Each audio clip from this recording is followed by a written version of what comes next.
ശ്രീരാമ രാമ രാമ ശ്രീരാമചന്ദ്ര ജയ. ശ്രീരാമ രാമ രാമ ശ്രീരാമഭദ്ര ജയ. ശ്രീരാമ രാമ രാമ സീതാഭിരാമ ജയ. ശ്രീരാമ രാമ രാമ ലോകാഭിരാമ ജയ. വിശ്വാമിത്രന്റെ യാഗരക്ഷ. അങ്ങനെ ഒരു ദിവസം വിശ്വാമിത്രൻ ഭൂമിയിൽ അവതരിച്ച പരമാത്മാവിനെ ദർശിക്കാൻ അയോധ്യയിലേക്ക് എഴുന്നള്ളി. വിശ്വാമിത്രനെ കണ്ട ദശരഥൻ കുലഗുരുവായ വസിഷ്ഠനോടൊപ്പം ചെന്ന് അദ്ദേഹത്തെ ആദരപൂർവ്വം എതിരേറ്റു. അങ്ങയുടെ വരവ് കണ്ട് ഞാൻ കൃതാർത്ഥനായി. എൻ്റെ ജന്മം സഫലമായി. നിങ്ങളെപ്പോലെ ഒരാൾ സന്ദർശിക്കുന്ന സ്ഥലം മംഗളമായി തീരും. സമൃദ്ധിയുണ്ടാകും. എന്തുദ്ദേശത്തോടെയാണ് അങ്ങ് വന്നതെന്ന് അരുളി ചെയ്താലും എന്നാൽ കഴിയുന്നതെല്ലാം ചെയ്യുന്നതാണ് എന്ന് മന്ദസ്മിതത്തോടെ പറഞ്ഞു. ഇത് കേട്ട് വിശ്വാമിത്രൻ സന്തോഷത്തോടെ പറഞ്ഞു, അമാവാസികൾ തോറും ഞാൻ പിതൃക്കൾക്കായി ഹോമം നടത്താറുണ്ട്. എന്നാൽ മാരീചൻ, സുബാഹു തുടങ്ങിയ രാക്ഷസന്മാർ വന്ന് അതിനെ തടസ്സപ്പെടുത്തുന്നു. അവരെ കൊന്ന് യാഗം രക്ഷിക്കുന്നതിനായി രാമനെ അയക്കണം.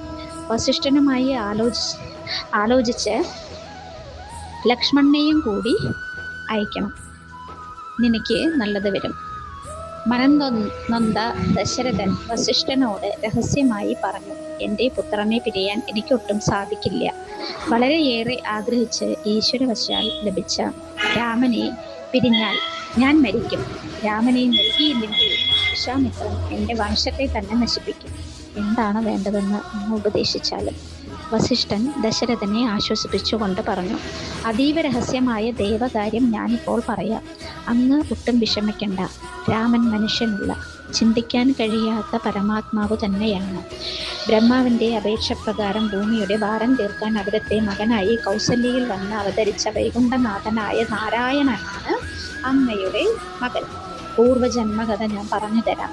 കഴിഞ്ഞ ജന്മത്തിൽ അങ്ങ് ബ്രഹ്മാവിൻ്റെ മകനായ കശ്യപ പ്രജാപതിയായിരുന്നു. അതിഥിയാണ് പത്നിയായ കൗസല്യ. സന്താന സൗഭാഗ്യത്തിനായി നിങ്ങൾ കുറേ കാലം മഹാവിഷ്ണുവിനെ തപസ്സു ചെയ്തു. ഭഗവാൻ പ്രത്യക്ഷപ്പെട്ടപ്പോൾ അങ്ങനെക്ക് പുത്രനായി ജനിക്കണമെന്ന് ആവശ്യപ്പെട്ടതിനാൽ വിഷ്ണു അങ്ങയുടെ പുത്രനായി പിറന്നതാണ് രാമൻ. ആദിശേഷൻ ലക്ഷ്മണനും ശംഖചക്രങ്ങളാണ്.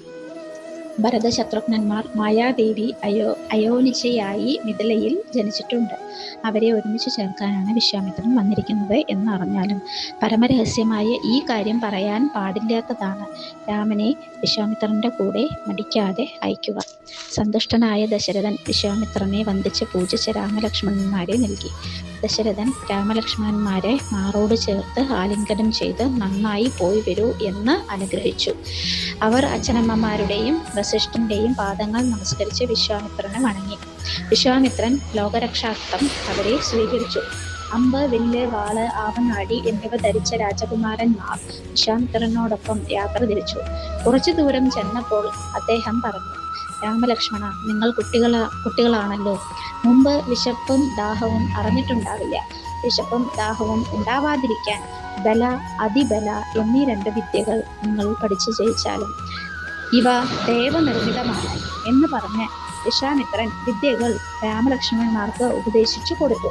അങ്ങനെ വിശപ്പും ദാഹവും അറിയാതെ ബാലന്മാരോടൊപ്പം ഗംഗാനദി കടന്നു വിശ്വാമിത്രൻ.